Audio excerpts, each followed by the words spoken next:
Wadidaw, One Piece Chapter 1065 sudah keluar, Leo. Untuk pembahasan lengkap dan detailnya, kalian tunggu saja. Baik, tanpa berlama-lama lagi, mari kita lanjut berlayar. Dimulai dengan color spread yang memang ditujukan untuk One Piece film Red. Kalian bisa melihat gambarnya. Kemudian masuk ke cerita. Melanjutkan cerita sebelumnya, kita bisa melihat Roronoa Zoro dan Soul King Blue yang menjaga kapal Tausan Sunny. Keduanya sedang minum teh atau kopi, nyantui cuy. Dan di sana kita juga bisa melihat Karibu yang berlinang air mata. Apa yang terjadi? Apakah mereka membulinya? Kemudian berpindah ke tim bajak laut topi jerami, mulai dari Sanji, Nami, Nico Robin, Usopp dan Franky. Mereka mulai memasuki laboratorium Vegapunk. Mereka menaiki tangga raksasa yang menyerupai ekskalator. Mereka dipandu oleh Vegapunk Lilith, Fang 02. Setelah tim Sanji terpisah dengan Vegapunk Lilith, dan setelah itu mereka bertemu dengan Seraphim 04 yang ternyata berwujud Jinbe saat masih anak-anak. Tentu dengan sayap hitam, kulit gelap, dan rambut putih. Karena itu adalah ciri-ciri dari Seraphim atau SSG. Seraphim Jinbe yang awalnya duduk bersila, kemudian berdiri bangkit dan memasang kuda-kuda. Kemudian Seraphim Jinbe menyerang grup Sanji dengan sebuah serangan laser mirip dengan yang biasa dikeluarkan pacifista. Akibat serangan tersebut terjadi ledakan besar. Sanji, Nami, Nico Robin, Usopp dan Franky terlempar terkena ledakan. Kemudian Nami bersiap dengan klimataksnya. Namun tiba-tiba Seraphim Jinbe menyelam ke dalam lantai atau bangunan padat dan tiba-tiba muncul di hadapan Nami dan menyerangnya. Widih, ngeri juga kemampuannya. Mengingatkan kita dengan kekuatan snorping ya, Leo. Mungkin ini salah satu kemampuan Seraphim Jinbe, karena nampaknya masing-masing Seraphim punya kemampuan khusus yang menyerupai Shichibukai yang menjadi modelnya. Coba kita ingat bagaimana gunung di Amazon Lily terbelah karena serangan pedang Seraphim Mihawk. Berlanjut ke Seraphim Jinbe, dia mencengkram leher Nami.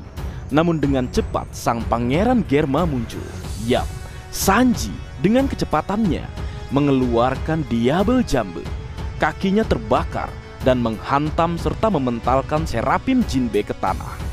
Jadi sudah terungkap ya, Leo, perihal kaki Sanji yang retak atau semacamnya. Informasi tersebut hoax atau tidak benar, atau dilebih-lebihkan. Kemudian berlanjut, tidak tinggal diam, Nico Robin dengan kekuatan buah iblisnya memunculkan tubuh raksasa seperti saat dia melawan Black Maria. Namun bukan sosok iblis ya, ini masih sosok biasa tanpa busana. Nico Robin mengeluarkan serangan tamparan raksasa ke arah Seraphim. Ini juga mirip saat dia menampar Black Maria.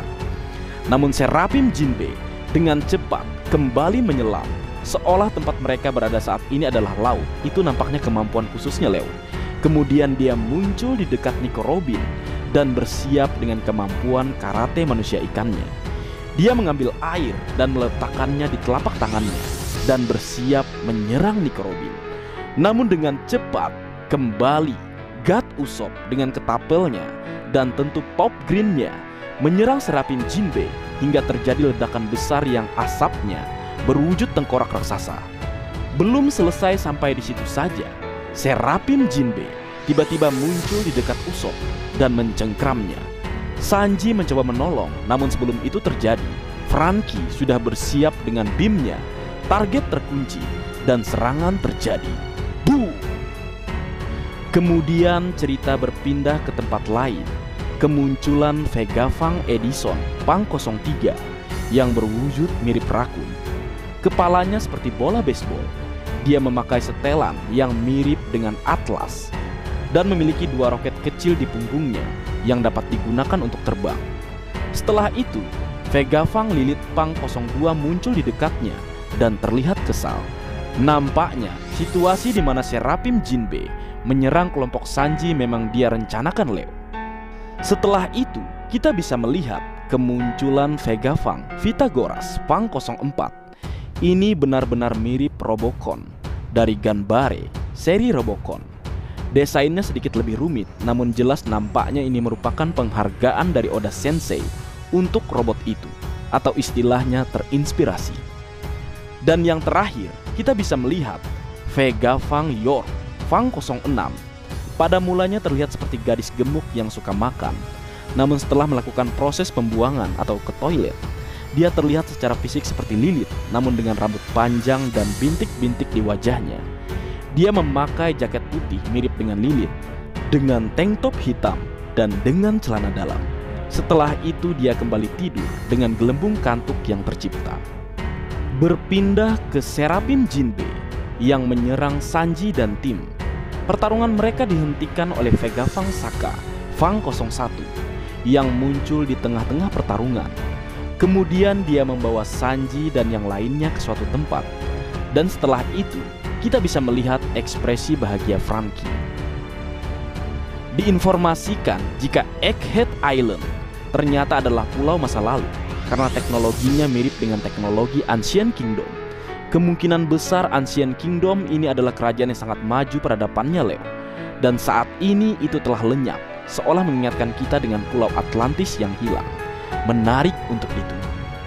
Lalu di akhir chapter, tim Luffy, Jinbe, Chopper, dan Bunny menemukan robot kuno berukuran raksasa. Terlihat seperti Oz yang muncul di Ars Trailer Bar, namun dengan mode baju jirah. Kita juga bisa melihat sebuah tombak nampaknya tertancap di tubuhnya. Dia bertanduk, Leo. Apa kira-kira ya, Leo, robot kuno ini? Apakah ini juga peninggalan dari Ancient Kingdom? Jika kita berkaca pada informasi bahwasannya Ancient Kingdom adalah sebuah kerajaan yang maju teknologinya, sehingga bisa saja robot kuno tersebut berasal dari Ancient Kingdom atau pada masa tersebut. Karena dikatakan masa tersebut sangat maju dan robot tersebut menandakan kemajuan teknologinya.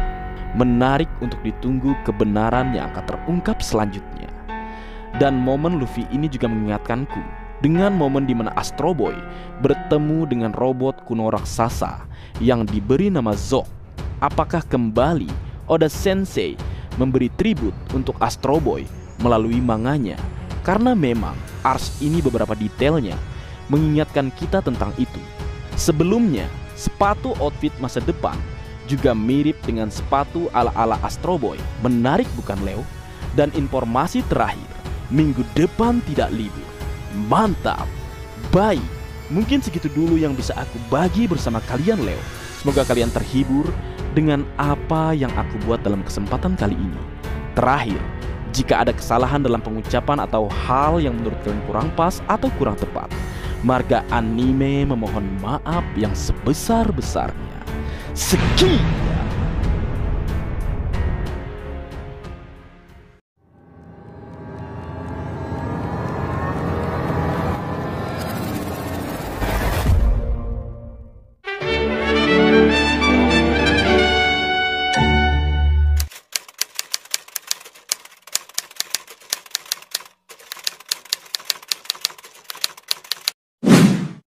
Berikut adalah hal-hal yang ada di dunia One Piece yang berukuran raksasa, sama dengan Junisa, yang juga berasal dari masa lalu. Hal ini diungkapkan oleh adikku yang cantik, yaitu Nabila. Ini nih orangnya kalau yang mau kenal. Tapi izin dulu ya, Leo, kalau mau kenalan lebih jauh. Kurang lebihnya, Nabila mengatakan seperti ini. Hey, ada yang seperti saya nggak? Sadar bahwa di dunia One Piece, benda atau peninggalan penting dari 800 tahun yang lalu itu berukuran raksasa semua. Pertama, topi jerami raksasa di Marizoa.